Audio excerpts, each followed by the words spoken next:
2018년 추수감사주일을 맞이하여서 바울의 감사라고 하는 제목으로 하나님의 말씀을 선포하겠습니다. 오늘 우리 성단 장식을 보면 풍성하고 참 아름답습니다.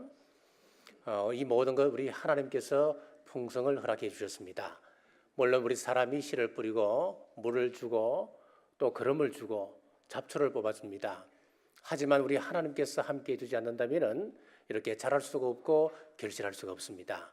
적당한 햇볕과 적당한 온도 허락해 주셨고 적당한 기온과 습도를 허락해 주셔서 열매 맺게 하셨습니다. 하지만 우리는 감사를 잃어버릴 때가 참 많습니다.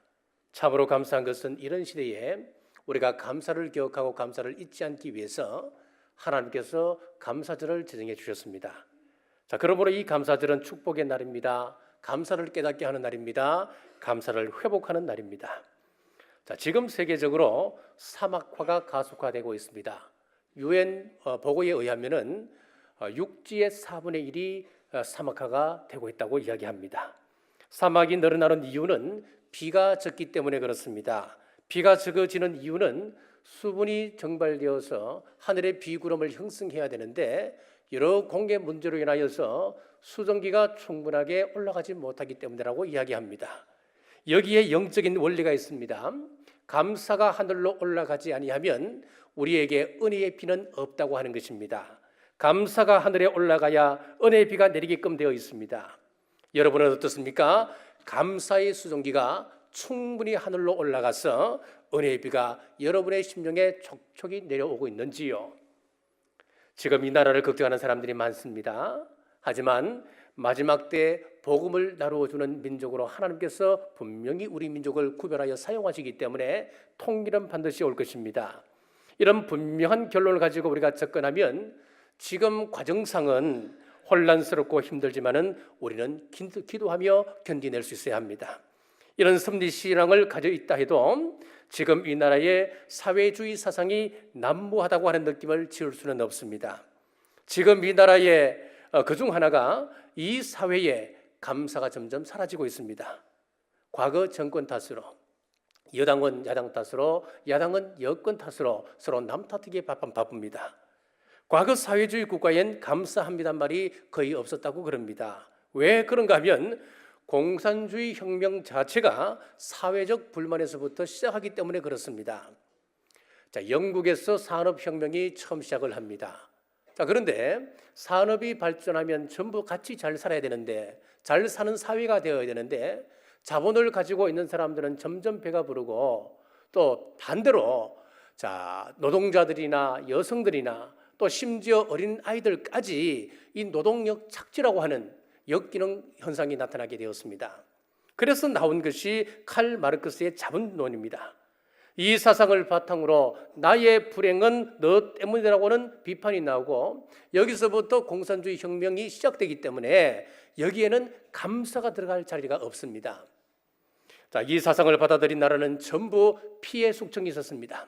러시아, 중국, 북한, 베트남, 라오스 등등 다 그렇습니다. 하나님이 계시지 않는 곳에는 감사가 없습니다. 거기에는 불평만 있습니다. 그래서 우리가 통일을 위해서 반드시 기도해야 됩니다만은 복음으로 하나 되는 그날을 위해서 꼭 기도하셔야 됩니다. 감사를 잃은 사람은 불행한 사람입니다. 감사를 잃은 사회는 불행한 사회가 되는 것입니다. 그래서 디모데후서 3장 1절에서 2절 말씀에 너는 이것을 알라. 말세에 고통하는 때가 이르러 사람들이 자기를 사랑하며 돈을 사랑하며 자랑하며 교만하며 비방하며 부모를 거역하며 감사하지 아니하며 거룩하지 아니하며. 말세가 되면 타락한 성도들의 특징이 나타나는데 그중 하나가 무엇이냐 하면은 감사치 아니하며라고 했습니다. 감사가 사라지는 이때에 오늘 빌립보서를 통하여서 감사를 가르치고 있습니다. 빌립보서는 사도 바울이 로마 감옥에 갇혀서 빌립보 교인들을 향하여 썼던 편지, 그래서 옥중서신이라고 이야기합니다. 감옥에서 감사하다라고 편지를 쓰고 있습니다. 감옥에 있는데 왜 감사합니까? 무엇이 감사를 이루고 있습니까? 왜 그렇게 바울은 빌립보 교인들을 생각할 때마다 감사하다 감사하다 했을까요? 오늘 본문에서 몇 가지 감사를 가르쳐 줍니다. 자, 첫째, 하나님께 감사했습니다. 3절 말씀 우리 같이 읽겠습니다. 3절 말씀입니다. 내가 너희를 생각할 때마다 나의 하나님께 감사하며 라고 했습니다. 자, 바울이 보낸 서신들을 보면은 공통적으로 하나 들어가 있는 것이 무엇이냐면은 바로 감사입니다. 그것도 하나님의 은혜에 감사하고 있습니다. 고린도 교회에 주신 하나님의 은혜로 말미암아 감사합니다. 고린도전서 1장 4절 말씀입니다. 그리스도 예수 안에서 너희에게 주신 하나님의 은혜로 말미암아 내가 너희를 위하여 항상 하나님께 감사하노니, 감사한다 그랬습니다. 로마 교회의 믿음이 온 세상에 전파된 것을 또한 감사했습니다. 로마서 1장 8절입니다.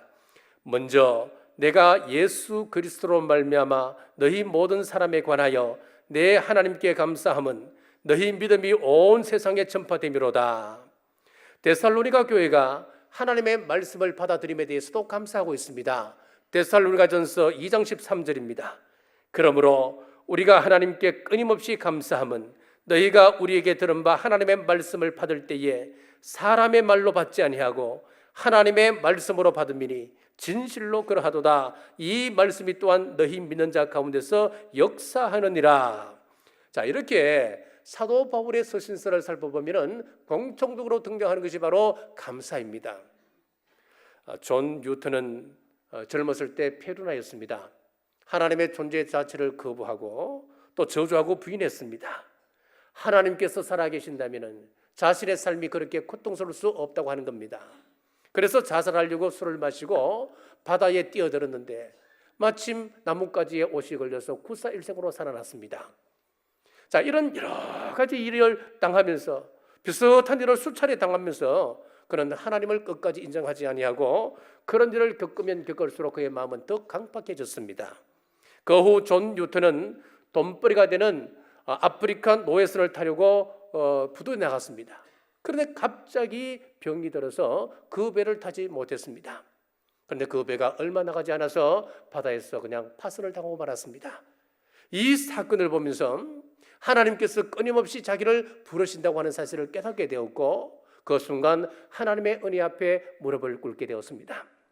존 뉴턴만 그런 것이 아닙니다. 우리 모두 다 그렇습니다. 우리 마음속에는 하나님의 구원을 믿지 아니하고 자기 욕심대로 살려고 하는 그 마음이 근본적으로 깔려 있습니다.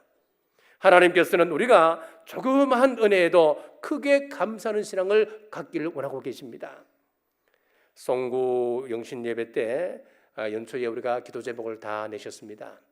그래서 교구별로 쭉 정리를 해서 보니까 약 150가정 정도가 기도 제목을 내셨어요. 그런데 연말이 다 되어 가도록 응답에 대한 감사 전화가 별로 없는 거예요. 10월 들어서 조금씩 감사 전화가 오기 시작하더니만 3주 전부터는 감사 전화가 쏟아지기 시작했습니다. 어떤 날에는 하루에 7통 감사 전화를 받은 적도 있습니다. 그 가운데 우리 청년들의 간증 이야기를 들어보면 이렇습니다. 한 자매는 경주시 국어공무원에 한 번에 합격을 했습니다. 대학을 졸업하고 모든 청년들의 로망이 공무원 아니겠습니까? 참 감사하죠.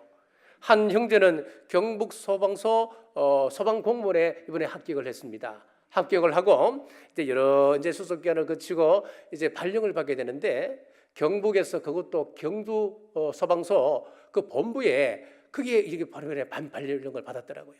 그래서 우리 교회에 참석하고 출석할 수 있게 되었다고. 이거 굉장한 특혜더라고요. 경주 소방서에 발령되는 게. 또 한 형제는 충청도에서 근무하다가 얼마나 우리 교회 예배가 그립고 우리 교회가 좋은지 늘 그렇게 2주에 한 번 정도 우리 교회 오다가 회사를 옮기면 좋겠다. 그래서 그 회사에 다니면서 틈틈이 공부를 해서 이번에 울산에 있는 SK 이노베이션에 합격을 했어요. 그래서 다음 1월 1일부터는 우리 교회 또 출석을 하는 거예요. 한 자매는요, 구급 공무원에 시험에 합격하고 면접까지 다 합격을 했어요. 그런데 기다려도 발령이 안 나는 거예요. 5개월을 기다려도 발령이 안 난다. 얼마나 답답한 일이겠습니까? 그러다가 이 5개월 기다리면서 그러면 이왕 기다리는 김에 7급 공무원 한번 쳐볼까 했는데 이번에 7급 공무원에 합격한 거예요. 기적 같은 일이 벌어졌습니다. 한 자매는 충묘동에 있는 원자력 환경공단에 이번에 합격했습니다. 제일 안정된 직장입니다. 한 자매는 그 어렵다고 하는 건축사 시험에 이번에 경주에서 딱 한 명이 합격됐는데 여성 1호기도 하고 경주에서 이번에 합격을 했어요. 참 대단한 일입니다. 자, 그렇다고 시험 못하는 청년들 절망하지 마십시오. 여기에 열간 모두들은 나름 참 고난의 길을 겪지 않는 사람이 없습니다. 건축사에 이번에 합격한 자매는요, 참 죄송합니다만은 8번 떨어졌어요. 8번. 예. 그래서 그 떨어진 가운데서도 실망하지 않고 기도하면서 꾸준하게 준비해 왔어요. 그래서 이번에 경주에서 여성 1호로 이번에 합격을 하신 거예요. 예. 그렇습니다. 절망하지 마십시오. 그리고 응답 받으신 여러분들은 더 크게 우리 하나님께 감사하기를 주의 이름으로 축복합니다. 수양격언에 보면은 제일 가르치기 어려운 수학 문제는 우리가 받은 축복을 세어보는 것이다 라고 했습니다. 우리가 감사하지 못하는 것은 감사의 조건이 충분치 못해서가 아니에요. 감사할 수 있는 능력의 그 눈이 사라져버리기 때문에 그렇습니다. 받은 복을 세어보십시오. 우리가 이 세상살이가 아무리 힘들고 어렵다 하더라도 그 속에는 분명 감사의 조건이 있습니다. 아이들을 키우다 보면 속상한 일이 참 많으셨죠. 그런데 그 아이를 키우면서 그 속에서 우리는 행복을 찾지 않았습니까? 데살로니가전서 5장 18절 말씀에 보면은 범사에 감사하라 그랬습니다. 이 말씀의 의미는 이런 것입니다. 기쁠 때도 감사하고 슬플 때도 감사하는 거예요. 일이 안 풀릴 때도 감사하고 형통할 때도 감사하는 겁니다. 지난주에 이제 수능을 다 쳤었는데 이제 대학을 합격해도 감사하고 불합격해도 감사하는 거예요. 손해 볼 때도 감사하고 중한 질병에 걸려도 감사하고 절망 가운데서도 감사하라라고 하는 의미입니다. 기독교가 다른 종교와 다른 것을 찾으라면 가장 두드러진 것이 있다면 바로 감사입니다. 다니엘을 보십시오. 다니엘 6장 10절 말씀에 다니엘이 이 조서에 왕의 도장이 찍힌 것을 알고도 자기 집에 돌아가서는 윗방에 올라가 예루살렘으로 향한 창문을 열고 전에 하던 대로 하루 3번씩 무릎을 꿇고 기도하며 그의 하나님께 감사하였더라. 지금 다니엘은 대적들의 흉계로 인하여서 그 몸이 산채로 사자굴 속에 던져질 위기에 놓였습니다. 이런 절체절명의 상황 속에서도 다윗은 어떻게 했습니까? 하나님께 감사하였더라라고 성경은 분명히 기록하고 있습니다. 다니엘이 사자굴에 던져지는 이 상황은 앞으로 우리가 직면해야 될 대환란을 상징적으로 보여주고 있습니다. 마귀는 대환란 때를 단단히 벼르고 있습니다. 가장 먼저 우리 마음속에서 감사를 빼앗아갑니다. 그리고 원망과 불평을 독버섯처럼 우리 속에 퍼뜨리게 됩니다. 우리는 이를 분명히 분별하셔야 됩니다. 그때 다니엘이 감사신앙으로 이겼듯이 우리도 장차 임할 대환란의 위기를 감사신앙으로 무장해야 이길 수 있다고 하는 사실을 꼭 믿으시길 주님의 이름으로 축복합니다. 자, 요즘 우울증이라고 하는 무서운 질병이 사회 속에 급속도로 퍼져나가고 있습니다. 이 우울증이라고 하는 것은 정신적인 문제요, 개인적인 문제입니다만은 전염병같이 사회 전반에 퍼져 삶을 무너뜨리고 있습니다. 이 같은 시대에 성경이 내리는 탁월한 처방이 바로 감사입니다. 감사하는 사람에게는 우울증이 없습니다.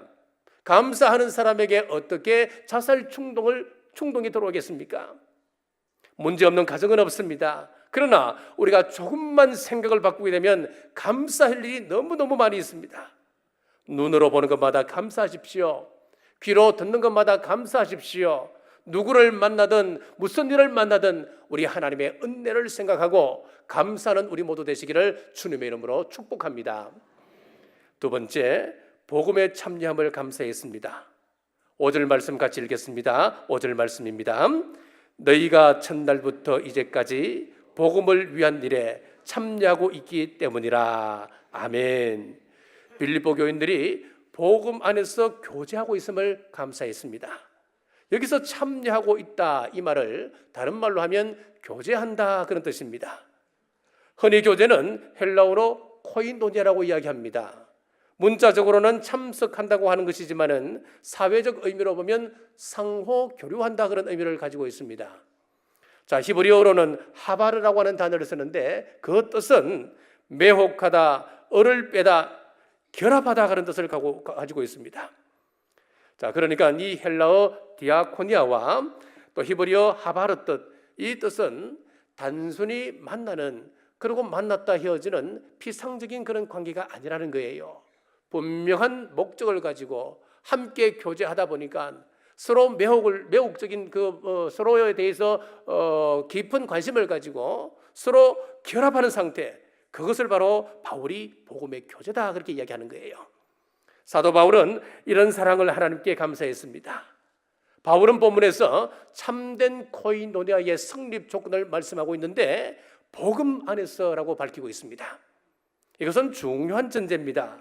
우리가 신앙생활을 하면서 세상 모임과 구별되려면 어떤 모임이든 복음 안에서 그라고 하는 그 전제가 되어 있어야 됩니다. 복음 안에서라고 하는 의식을 가지면 우리 안에서 이해 못할 일은 아무것도 없습니다. 이 의식이 없으면 세상 모임보다 더 악한 존재로 모임으로 전락될 수도 있습니다. 모이면 교인 욕하고, 모이면 교회 욕하고, 심지어 교인끼리 모이면 신앙 이야기 하지 않는 것이 하는 이야기가 금기시 되었다고 하는 그런 충격적인 이야기를 종종 듣지 않습니까?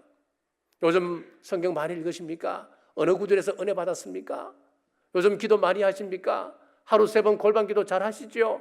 이번 주에 기도 응답은 어떤 응답이 있었습니까? 가정예배 철저히 들으십니까? 여러분의 자녀가 어떻게 변화됩니까? 이렇게 묻는 사람이 여러분 몇 분이나 여러분 주위에 있습니까? 이야, 이번 주에는 이런 감사한 일이 있습니다. 이번 주에는 이런 기도의 응답이 있었습니다. 함께 간증을 나누고 싶습니다. 말 한마디를 해도 복음 안에서 하는 이런 이야기들 하는 분들이 여러분 주위에 얼마나 있습니까? 아니면은 어느 집사님 요즘 건방져요. 그 집 아이 이번에 시험에 떨어졌대. 사업이 망했대. 그래서 병원에 입원했잖아. 내 그럴 줄 알았어. 여러분, 이런 유의 이야기를 하는 사람들이 내 주위에 혹시 많지는 않은가요? 우리는 복음 때문에 만난 사람들입니다. 복음 때문에 우리가 만난 사람들이기 때문에 우리 모임에서 복음이 빠져버린다면 그것은 교회 모임이 아닌 거예요. 세상 모임으로 전락하는 거예요. 사도 바울이 감사하는 것은 복음 때문에 빌립보 교인들을 만나게 되었고, 빌립보 교인 또한 복음 때문에 복음 안에서 바울을 만나게 되었습니다. 빌립보 교인들이 바울을 감싸고 경제적으로 도움을 준 것도 그들이 복음 안에서 만나기 때문에 그렇습니다. 6절에 사도 바울은 이렇게 말씀합니다. 너희 안에서 착한 일을 시작하신 이가 그리스도 예수의 날까지 이루실 줄을 우리가 확신하노라 라고 했습니다. 여기서 착한 일이라고 하는 표현을 하고 있는데 이 착한 일이 과연 무엇이겠습니까? 마이어는 착한 일이라고 하는 것은 바울의 복음 전파 사역에 동참하고 있는 것을 착한 일이다라고 주석을 했습니다. 존 깔뱅은 예수님을 믿고 구원받게 된 일, 그것이 바로 착한 일이다라고 또한 주석을 했습니다. 마이어와 존 깔뱅 이 두 사람의 주석을 합쳐보면 어떻게 되겠습니까? 복음을 받고 구원 확신 속에서 바울의 복음 전도에 적극적으로 참여하는 것, 그것이 바로 착한 일이다라고 하는 것입니다. 빌립보 교회가 바울의 복음 사역에 참여한 몇 가지 방법이 있었습니다. 첫째는 마음을 다해서 참여했습니다. 마음으로 참여했다는 이야기지요. 자, 7절 말씀 함께 읽겠습니다. 7절 말씀입니다. 내가 너희 무리를 위하여 이와 같이 생각하는 것이 마땅하니 이는 너희가 내 마음에 있음이며. 아멘. 바울의 마음속에 늘 빌립보 교회 교인들이 있었고 빌립보 교인들의 마음속에는 늘 사도 바울을 사모하는 마음이 있었습니다. 사람은 마음먹기에 따라서 행동이 달라진다고 이야기합니다. 독하고 악한 마음을 품으면 눈빛도 달라집니다. 얼굴빛도 달라집니다. 말투가 달라집니다. 독설을 거침없이 쏟아냅니다. 그러나 사모하는 마음과 착한 마음을 품으면 눈빛이 선해집니다. 얼굴빛이 달라집니다. 말도 순하고 부드럽게 되는 것입니다. 그래서 빌립보서 2장 5절 말씀에 너희 안에 이 마음을 품으라 곧 그리스도 예수의 마음이니 라고 말한 것입니다. 우리가 우리 속에 예수님의 마음을 품고 있다면 교회에서 큰 소리 칠 이유가 어디 있습니까? 여러분, 다 마음의 문제라는 거예요. 사랑하는 여러분, 우리 마음을 말씀의 거울에 비추어서 한번 점검해 보십시오. 그리고 또한 이들은 기도로 참여했습니다. 그리스도인들이 주고받는 가장 귀한 선물이 있다고 한다면 그것은 바로 기도입니다. 여러분 주위에 고난당하는 형제가 있습니까? 병마로 신음하는 자매가 있습니까? 그들을 향한 가장 큰 부조가 무엇이도록 아십니까? 그것도 기도입니다. 주의 종들을 위해 베풀 수 있는 가장 고귀한 우정이 있다면 그것 또한 기도입니다. 사도 바울은 나를 위하여 기도해달라고 이야기하지 않습니까? 저 또한 그렇습니다. 제일 감사한 것은 목사님 기도하고 있습니다. 힘내세요. 제가 기도할게요. 그 말씀이 제일 감사해요. 그렇습니다. 기도는 가장 큰 목회 동력입니다. 또한 물질로 그들은 참여했습니다.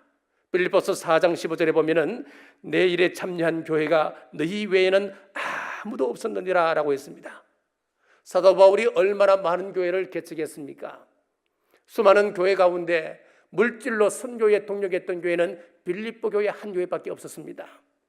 빌립보 교회 교인들이 다른 도시에 있는 교회보다 풍족한 삶을 살았기 때문에 그랬겠습니까? 부유한 교회였기 때문에 물질로 동력했겠습니까? 그렇지 않습니다. 바울은 디모데전서 6장 18절에 선을 행하고 선한 사업을 많이 하고 나누어 주기를 좋아하며 너그러운 자가 되게 하라라고 했습니다. 교회가 선교의 선한 사업을 위해 광고하면 동참하십시오. 우리 교회는 무리한 사역 절대로 안 합니다. 우리가 마음만 먹으면 누구든 할 수 있는, 누구나 동참할 수 있는 그런 사역을 합니다. 고린도후서 9장 2절 말씀에 보면 헌금에 관하여서 고린도 교회에 다음과 같이 칭찬하고 있습니다. 내가 너희를 위하여 마게도냐인들에게 아가야에서는 1년 전부터 준비하였다는 것을 자랑하였는데 과연 너희의 열심이 퍽 많은 사람들을 분발하게 하였느니라. 이 말씀은 이런 말씀이에요. 주의 종이 자랑할 수 있도록 하라고 하는 말씀이에요. 그러면서 4절 말씀에 이렇게 이야기합니다. 4절 말씀입니다. 혹 마게도냐인들이 나와 함께 가서 너희가 준비하지 아니한 것을 보면 너희는 고사하고 우리가 이 믿던 것에 부끄러움을 당할까 두려워하노라. 지도한 주의 종이 부끄럽지 않게 하라, 그런 의미예요. 우리 성도님들은 제가 무슨 말씀을 드리면 기도면 기도, 봉사면 봉사, 선교면 선교 늘 힘껏 해주시니까 늘 자랑합니다. 정말 여러분들이 자랑스럽습니다. 이번에 우리 교회가 월드비전을 통하여 12월까지 희망의 선물 캠페인을 하고 있습니다. 5만 원이 큰 돈일 수 있지만은 한 가정에 희망을 줄 수 있다라고 우리가 생각한다면 우리가 충분히 마음을 낼 수 있는 금액입니다. 아프리카에서는 양 한 마리나 염소 한 마리가 5만 원입니다. 외식 한 번 안 하면 누구나 할 수 있습니다. 물질 문제가 아니라 마음 문제입니다. 매주 열심히 참여해 주신 여러분들께 감사를 드립니다. 지난주에 임직자 그리고 취임자 일동이 양 100마리를 헌물해 주셨습니다. 이분들이라고 임직하면서 우리 교회에 번듯한 무언가를 남기고 싶은 마음이 왜 없었겠습니까? 하지만 종이 고면하는 것을 존중하는 마음으로 하셨다는 것을 제가 아니까 더 감사한 겁니다. 사랑하는 여러분, 빌립보 교회가 복음 사역에 마음과 기도와 물질로 온 힘을 다하듯이 우리 또한 온 힘을 다하여 주님의 선교 사역에 힘을 더하시는 여러분 되시길 주의 이름으로 축복합니다. 자, 세 번째, 예수님의 날까지 이루실 줄을 믿고 감사했습니다. 6절 말씀입니다. 우리 함께 읽겠습니다. 너희 안에서 착한 일을 시작하신 이가 그리스도 예수의 날까지 이루실 줄을 우리가 확신하노라. 아멘. 자, 여기서 예수 그리스도의 날이라고 하는 것은 재림의 날을 이야기합니다. 하나님께서 구속 사역을 완성하시는 날을 이야기합니다. 사도행전 1장 11절 말씀에 이르되 갈릴리 사람들아 어찌하여서 하늘을 쳐다보느냐 너희 가운데서 하늘로 올려주신 이 예수는 하늘로 가심을 본 그대로 오시리라 하느니라. 우리 예수님께서 반드시 다시 오십니다. 성경은 곳곳에서 예수님의 재림을 말씀하고 있습니다. 오시는데 예수님께서 하늘로 올라가신 그 모습 그대로 다시 우리에게 오신다. 성경은 분명히 약속하고 있습니다. 자, 이 세상은 성경이 말씀하는 그대로 끝이 옵니다. 몇 년 전에 내셔널 지오그래픽에서 인류 멸망을 준비하는 사람들 둠스데이 프레퍼스라고 하는 제목의 프로그램을 방영을 했습니다. 이 둠스데이 프레퍼스라고 하는 것은 미래를 준비하는 사람들 그런 뜻인데 내셔널 지오그래픽에서 역사상 가장 많은 순간 시청률을 기록했던 그런 프로그램이에요. 자, 그 사람들은 예수님을 믿는 사람들이 아니에요. 그냥 일반인들이에요. 그런데 사회 현상들이나 여러 가지 과학적 상식들을 종합해서 볼 때에 지구의 종말이 임박했다는 거예요. 자, 그래서 무엇으로 종말이 오느냐? 12가지로 나누었습니다. 자, 첫째는 대지진, 그리고 태양 폭발, 전자기파 공격, 핵전쟁, 슈퍼바이러스, 경제 붕괴, 인구 폭발, 식량 대란 등 12가지 이 지구 종말의 시나리오를 가지고 그들이 이야기를 하고 있습니다. 그렇다면 우리는 뭘 해야 될 것인가? 그러면서 이 사람들이 준비한 거 한번 보십시오. 자, 어떤 사람은 20년치 식량을 준비를 합니다. 어떤 사람은 지하 14층 규모의 벙커를 만듭니다. 어떤 핵공격에도 견딜 수 있도록 말이지요. 1만 1천여 종의 씨앗을 보관하고 모든 종류의 항생제를 구비합니다. 필터링 마스크, 임시 병원을 준비하는 사람도 있습니다. 하나님을 믿지 않는 사람들도 종말에 대비해서 이렇게 준비를 하고 있다는 거예요. 그렇습니다. 성경은 분명히 말씀합니다. 이 땅의 종말은 반드시 있다. 예수님의 재림은 반드시 있다. 믿지 않는 사람들은 그날은, 않는 사람들에게 그날은 그 심판의 날이고 믿는 우리 그리스도인들에게는 천국 가는 날입니다. 그러므로 우리는 종말을 막연하게 두려워할 것이 아니라 하나님께서 우리에게 주신 놀라운 축복의 날이라고 하는 것을 꼭 기억하십시오. 요한계시록은 7인 7나팔 7대접 이런 7가지 재앙들을 이야기합니다. 끔찍한 종말의 상황을 기록하고 있습니다. 사탄의 하수인 짐승과 적그리스도의 활동이 그려지는데 그들이 활동을 시작하게 되면은 이 세상은 암흑과 혼돈의 천지가 되고 쑥대밭이 되고 맙니다. 하지만 그 사이사이마다 찬송과 감사, 감격의 예배드리는 무리들이 소개되고 있는데 이 무리들이 바로 대환란을 이긴 남은 사람들, 최후의 승리자들입니다. 사랑하는 여러분, 우리 주님께서 다시 오실 그날을 고대하며 영과 진리로 예배드리고 감사가 여러분 입에서 끊이지 않으시기를 주의 이름으로 축복합니다. 사랑하는 나무가족 여러분, 오늘 바울의 감사는 하나님의 은혜에 대한 감사와 빌립보 교인의 복음의 참여에 대한 감사와 종말 확신에 대한 감사였습니다. 감사할 줄 알면 그 축복은 계속해서 우리가 받습니다. 하지만 감사를 잊으면 주신 축복을 헛되이 하는 것입니다. 축복은 받는 것보다도 축복을 감당하고 그것을 계속해서 누리는 것이 몇 배나 더 어렵고 소중한 것입니다. 그래서 감사는 축복받는 연습이고 불평과 원망은 망하는 연습입니다. 지금 내 마음속에 한없는 감사가 용솟음치고 있습니까? 구원받은 것이 감사하고 좋은 교회에서 함께 은혜 나누는 것이 감사하고 하나님께서 나를 인도하시고 동행하심이 믿어지는 것, 이것은 더 감사한 것입니다. 종말신앙을 굳건히 하며 우리 주님 다시 오실 때까지 감사함으로 복음사에게 최선을 다하는 우리 경주남북의 성도님들 되시길 주님의 이름으로 축복합니다. 기도하겠습니다. 아버지 하나님, 지금까지 지켜주시고 돌봐주시고 인도해 주시니 감사합니다.